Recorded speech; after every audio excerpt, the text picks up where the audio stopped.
I've realized that not everyone has the same level of comfort when it comes to the use of AI. And that as photographers and content creators, that we tend to fall into one of two categories. Yesterday, I read an article on Petapixel about how Instagram is now automatically flagging posts that it believes to have been made with AI. And it's important that as photographers, we talk about this and that you weigh in with your thoughts. So leave your comments, your thoughts as we're going along down below. I'm gonna be unboxing some packages today. The first one we have is from KNF. These are for a sponsored post I'm gonna be doing, so stay tuned for that.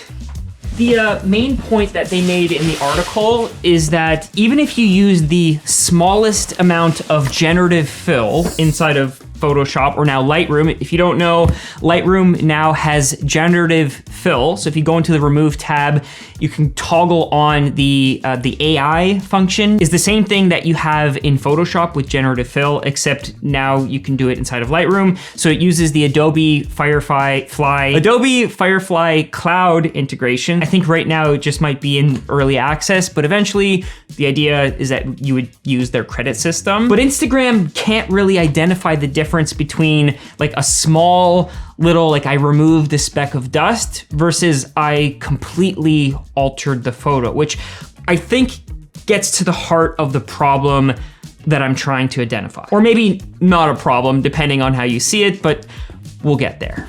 This is a big one and heavy.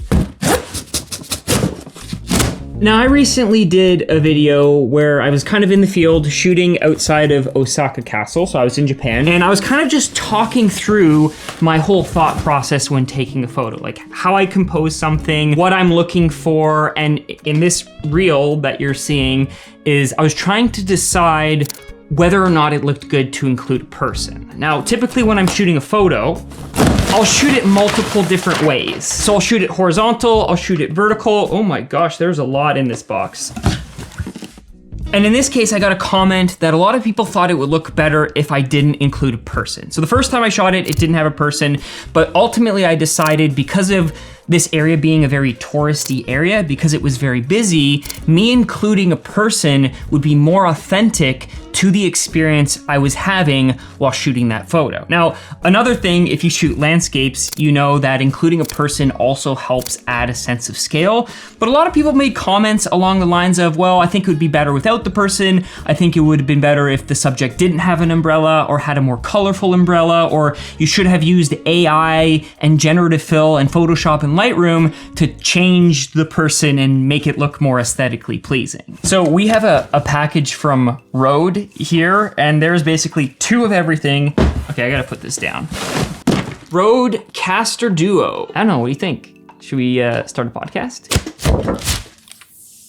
So one of the reels that I made was a response, can I figure out how to open this? Was a response to the top comment where everyone was saying, you know, don't put a person in it. And I agree. I think there are a lot of instances where I want my images to look as clean and as perfect as possible. And in those instances, a lot of times it makes sense to use tools like clone stamping or the remove tool inside of Photoshop, or now the generative fill, generative AI remove tool inside of Lightroom. I can't even figure out how to open this box. Of course, it was just the top. How do I look? Now, a few weeks ago, we had the biggest Northern Lights experience that we've had in the last 20 years. There's a sun spot now on the sun that apparently is sending out flares into the universe that are hitting the Earth. And if you know anything about the Northern Lights, basically more solar activity equals more powerful, more vibrant Northern Lights. But when that solar flare, when that solar activity was happening, I was actually on an airplane, so I completely missed it. And by the time I landed, because I was flying from Toronto to Tokyo, by the time I landed, I was getting flooded with all of these posts about people making reels, people seeing it in Toronto, in Hamilton, Northern Ontario. It just looked absolutely amazing, but all the way down into the US in areas where you wouldn't normally get to see the Northern Lights. At the end of last year, Stefano and I were in Iceland with our friend Brandon, and we got super lucky. We got the most epic Northern Lights I've ever seen over Mount Vesterhorn. And, you know, the photos that came out of it were absolutely amazing. The experience we had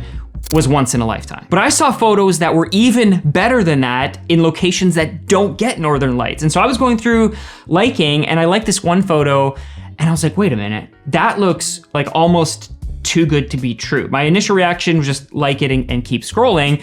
So then I went to it, and I went to that page on Instagram, and it was all AI generated content. In those moments, that can feel a little bit dishonest. Like, we have everyone out here trying to get the best photos possible wherever they are, and all of a sudden you come across this AI generative one that almost kind of puts all the other ones to shame, or makes the real ones not look as good. Now, when I was in Japan, we actually visited the Kyoto bamboo forest, like the really popular one that if you search Japan or Kyoto, it's like the one that comes up.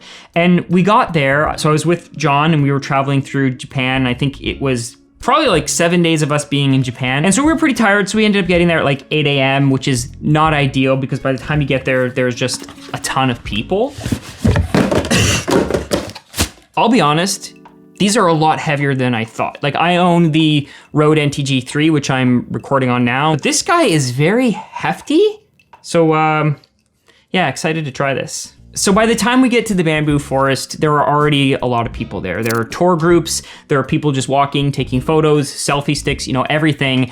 And I am just desperately trying to get the perfect photo. The photo with nobody in it, where I can just get that nice, clean poster shot, that Instagram banger. And then John turns to me and kind of makes this comment, well, why don't you just take the photo and AI everyone out? Well, you know, I could do a long exposure. I could put my camera onto my tripod. Maybe I can do like a time lapse. Maybe I can set my tripod to go for like 5 minutes straight and then maybe do something in Photoshop later. I could have easily just taken the photo and, you know, gone into Lightroom and just used the new AI generative remove features.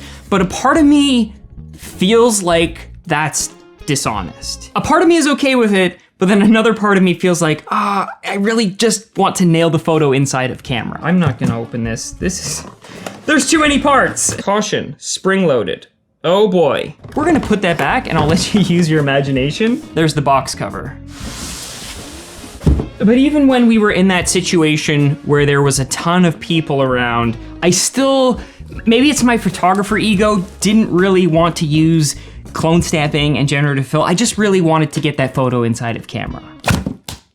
And I think all this comes back to the point I made where I want the photo that I capture to be authentic to the experience that I had. And, you know, you can take this both ways and say, well, yeah, you know, you could have the experience where you go at some point super early in the morning and there's nobody around, but you didn't, so you just have to Photoshop everyone out in order to replicate that experience.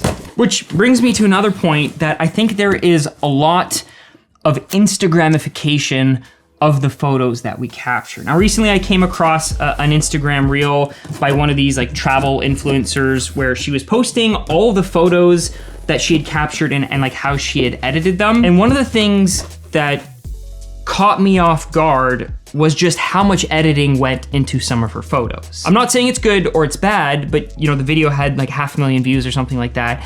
And you go and you would read the comments and it was very polarizing. Like, there were people who said, you know, beautiful photos, amazing editing job.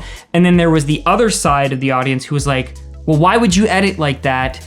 It doesn't look like that because, you know, some of the mountains were scaled to look taller or some of the colors were made to look more saturated than they would in real life. And this is one of the criticisms that I often get with some of my photos where I'll edit the hues, make the oranges look a little bit more red or the greens look a little bit moodier. And people will go, well, that's not actually what it looked like. I prefer the unedited versus the edited. So this problem of Instagramification isn't necessarily something that is derived just from AI and just from Photoshop, but it's a problem that has existed forever. So this is where we get into this spectrum of, on one side, there are the purists who's like, well, if it's not a JPEG straight out of camera with no profiles and grain, and like you have maybe the Nat Geo photographers on the one side who their photos have to be authentic because that's the way they're being portrayed to the audience. And then on the other side, maybe you have like the massive Instagram reshare accounts where all they're sharing is the best of the best.